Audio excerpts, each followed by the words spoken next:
बिहार के दक्षिणी हिस्से में एक छोटा सा गांव था। गांव चारों तरफ से हरियाली, तालाब और खेतों से घिरा हुआ था। मिट्टी की कच्ची गलियों से गुजरते समय बैलों की घंटियों और बच्चों की चहचहाहट की आवाजें सुनाई देती थीं। लेकिन इसी चहल पहल के बीच एक घर ऐसा भी था जहां खुशियां जैसे रूठ चुकी थीं। वह घर मोहन का था। बचपन में ही उसके पिता की मौत हो गई थी। घर में सिर्फ उसकी मां साधना और वह खुद बचे थे। जमीन के नाम पर बस 2 बीघा खेत, और बीमारी ने साधना को लगभग बिस्तर तक सीमित कर दिया था।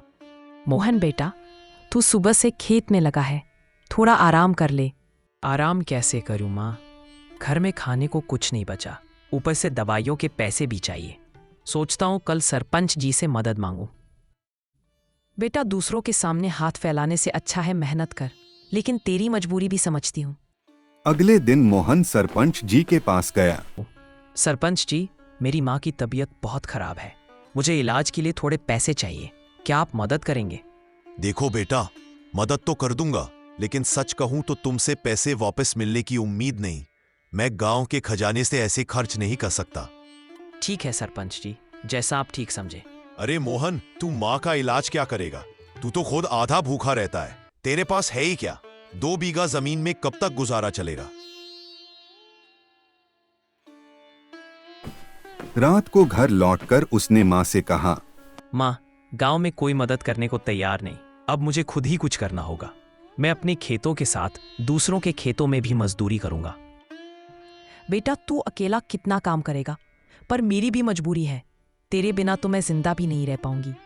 अगले दिन दोपहर को जब वह खेत में काम कर रहा था तो थककर पास के बरगद के पेड़ के नीचे लेट गया। गर्मी से पसीना उसके माथे से टपककर मिट्टी में गिर रहा था। अचानक उसे लगा कि जिस जगह उसका सिर टिका है वहां मिट्टी से अजीब सी चमक निकल रही है। अरे ये क्या है? ये मिट्टी क्यों चमक रही है? कहीं यहाँ खजाना तो नहीं दबा हुआ?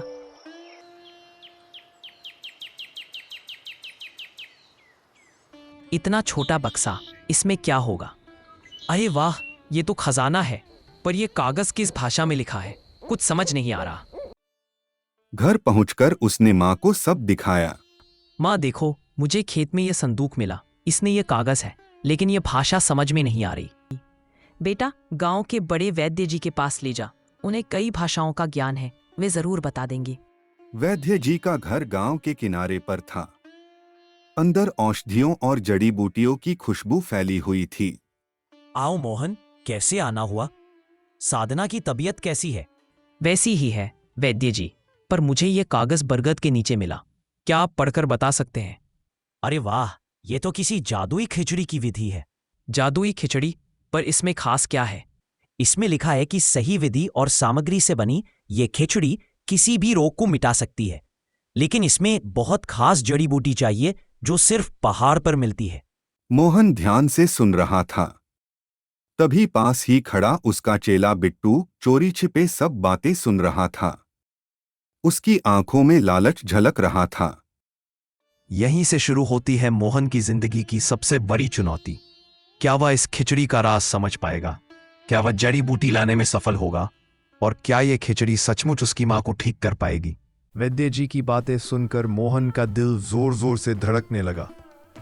उसे लगा जैसे किस्मत ने पहली बार उस पर मेहरबानी की है। लेकिन खिचड़ी बनाने के लिए जो जड़ी बूटी चाहिए थी, उसका सफर आसान नहीं था। उस रात मोहन ने मां को सब सच सच बताया। माँ, वैद्य जी ने बताया है कि अगर मैं वह खास जड़ी बूटी ले आऊं तो यह खिचड़ी तेरी सारी बीमारी मिटा सकती है। पहाड़ का रास्ता आसान नहीं, वहां जंगली जानवर भी है और नदी पार करनी होगी। तू इतना बड़ा सफर कैसे करेगा? माँ, तेरी जान मेरे लिए सब कुछ है, चाहे मुझे जंगलों से गुजरना पड़े या पहाड़ों पर चढ़ना पड़े, मैं जरूर वहां जड़ी बूटी लाऊंगा। सुबह होते ही मोहन ने एक छोटा सा झोला तैयार किया। उसमें थोड़ा चना, पानी की बोतल और एक पुराना लाठी रख लिया। गांव वाले तो उसे ताने ही मारते थे, इसलिए मोहन ने अपनी यात्रा के बारे में किसी को नहीं बताया। लेकिन चुपके से सब कुछ सुन चुका बिट्टू अपनी चाल चलने की तैयारी करने लगा। अगर यह खिचड़ी सच में जादुई है तो क्यों सारी शोहरत मोहन को मिले? मैं उससे पहले जड़ी बूटी ले आऊंगा और गांव में नाम मेरा होगा। मोहन तड़के ही निकल पड़ा। रास्ता घने जंगलों से होकर जाता था। पेड़ों पर पक्षियों की आवाज गूंज रही थी, लेकिन बीच बीच में झाड़ियों से अजीब आवाजें भी आ रही थीं। डरना नहीं मोहन, माँ की बीमारी तेरी हिम्मत से छोटी है। बेटा, इतनी सुबह जंगल में कहाँ जा रहा है? पहाड़ की तरफ, एक जरूरी काम है। ध्यान रखना, जंगल के बीचों बीच एक नदी है जिसमें पानी का बहाव बहुत तेज है और पहाड़ पर जाने का रास्ता फिसलन भरा है। कुछ घंटों की पैदल यात्रा के बाद वह नदी के किनारे पहुंचा। पानी का शोर दूर से ही सुनाई दे रहा था। नदी चौड़ी थी और बीच में तेज धार बह रही थी। अब इसे कैसे पार करूं? नाव भी कहीं दिखाई नहीं दे रही। काका, क्या आप मुझे नदी पार करा देंगे? पार करा दूंगा, लेकिन बदले में कुछ चाहिए। मुझे देने के लिए तुम्हारे पास क्या है? मोहन ने झोले से 2 सोने जैसे मोती निकाले जो उसे संदूक में मिले थे। मेरे पास बस यही है, आप चाहे तो ले लीजिए। अरे वाह, यह तो बहुत अनमोल लग रहे हैं। ठीक है, बैठ जा नाव में। नदी का सफर आसान नहीं था। नाव तेज धार में इधर उधर डगमगा रही थी। बेटा, संतुलन बनाए रखना, डरना मत। मोहन लाठी पकड़कर नाव के कोने पर बैठा रहा। कुछ देर बाद वे सुरक्षित दूसरी तरफ पहुंच गए। अब सामने था ऊंचा पहाड़, पत्थरों और झाड़ियों से भरा हुआ। ऊपर धुंध छाई थी। हे भगवान, तू हिम्मत देना। धीरे धीरे वह ऊपर चढ़ने लगा।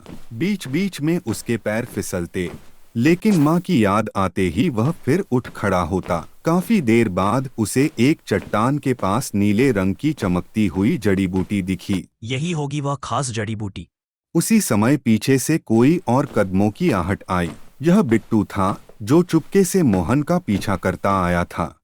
तो मोहन, तू सच में ये जड़ी बूटी ले आया?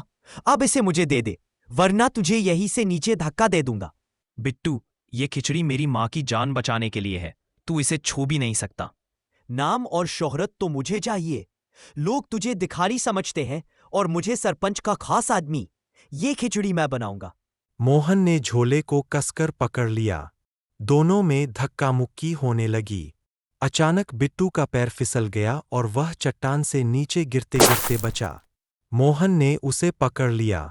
उसने बिट्टू को ऊपर खींच लिया। तू सच में बड़ा आदमी है मोहन। मैं लालच में अंधा हो गया था। मोहन बिना कुछ कहे वहां से चल पड़ा। कई दिनों के सफर के बाद मोहन आखिरकार गांव लौट आया। बेटा, तू सही सलामत लौट आया। मैं तो सोच रही थी कि शायद तू वापस नहीं आएगा। माँ, तेरे आशीर्वाद से सब ठीक रहा। देख, ये जड़ी बूटी ले आया हूँ। अगले दिन वह वैद्य जी के पास गया। वैद्य जी, ये रही वह जड़ी बूटी। अब मुझे बताइए खिचड़ी कैसे बनानी है। सुन बेटा, ये आसान काम नहीं। खिचड़ी बनाने का तरीका इस कागज में लिखा है, लेकिन याद रख, इसमें न तो लालच होना चाहिए ना ही जल्दीबाजी, वरना खिचड़ी का असर जहर की तरह होगा। मोहन ने सिर झुकाकर हामी भरी। वैद्य जी, मेरा इरादा साफ है। यह खिचड़ी सिर्फ मेरी माँ को ठीक करने के लिए है, और अगर जरूरत पड़ी तो गांव वालों की मदद के लिए भी। वैद्य जी ने सिर हिलाकर हाँ कहा और एक एक सामग्री गिनवाने लगे। देसी चावल, मूंग की दाल, हल्दी, घी और सबसे जरूरी वह नीली चमक वाली जड़ी बूटी। मोहन ने मिट्टी का चूल्हा तैयार किया। माँ साधना चारपाई पर लेटी हुई सब देख रही थीं। बेटा, इतना झंझट करने की जरूरत नहीं। मैं अब तक जी ली हूँ जितना लिखा था। नहीं माँ, तू ठीक होगी। देखना, यह खिचड़ी तुझे नया जीवन देगी। धीरे धीरे खिचड़ी पकाने लगा। चावल और दाल की खुशबू हवा में फैल गई। मोहन ने कटोरी में खिचड़ी परोसी और माँ को खिलाई। ये खिचड़ी कितनी अलग खुशबू वाली है। जैसे ही उन्होंने पहला कौर खाया, उनके चेहरे पर चमक लौट आई। खिचड़ी का हर कौर मानो उनके शरीर में नई ऊर्जा भर रहा था। बेटा, मुझे तो कई महीनों बाद ताकत महसूस हो रही है। दर्द जैसे ही गायब हो गया। मोहन की आंखों से खुशी के आंसू बह निकले। खबर आग की तरह गांव में फैल गई। सुना तुमने? मोहन की मां ठीक हो गई। धीरे धीरे लोग मोहन के घर के बाहर इकट्ठे होने लगे। अरे, मेरी तो बरसों की घुटनों की तकलीफ दूर हो गई। मुझे भूख लगती ही नहीं थी, पर अब पेट भरा भरा लग रहा है। लोग चौंक उठे। मोहन, तू तो चमत्कार कर रहा है। भीड़ में बिट्टू भी खड़ा था। उसने सब देखा और शर्म से सिर झुका लिया। मोहन, मुझे माफ कर दे। मैंने तुझसे जड़ी बूटी छीनने की कोशिश की थी, पर आज समझ आया असली ताकत लालच में नहीं बल्कि भलाई में है। बिट्टू, मैंने तुझे पहले ही बचाया था। अब तू भी गांव वालों की मदद कर, यही सबसे बड़ा काम है। बीमार लोग ठीक होने लगे, बच्चों का स्वास्थ्य सुधरने लगा। गांव में आपसी झगड़े भी कम हो गए, लोग मिलकर काम करने लगे। सरपंच, जो पहले मदद देने से कतरा रहा था, अब खुद मोहन के पास आकर बोला, मोहन बेटा, तूने तो पूरे गांव को नया जीवन दिया। आज से तू हमारे गांव का असली गौरव है। मोहन बेटा, तेरी मेहनत और भलाई ने न सिर्फ मुझे बल्कि पूरे गांव को नया जीवन दिया। ये सब भगवान की देन है माँ। अगर इंसान सच्चे मन से मेहनत करे और किसी का भला सोचे तो चमत्कार खुद ब खुद होते हैं। नीले आकाश में उड़ते पक्षियों के बीच मोहन मुस्कुरा रहा था। अब वह सिर्फ एक गरीब किसान नहीं था, बल्कि पूरे गांव की उम्मीद और गर्व बन चुका था।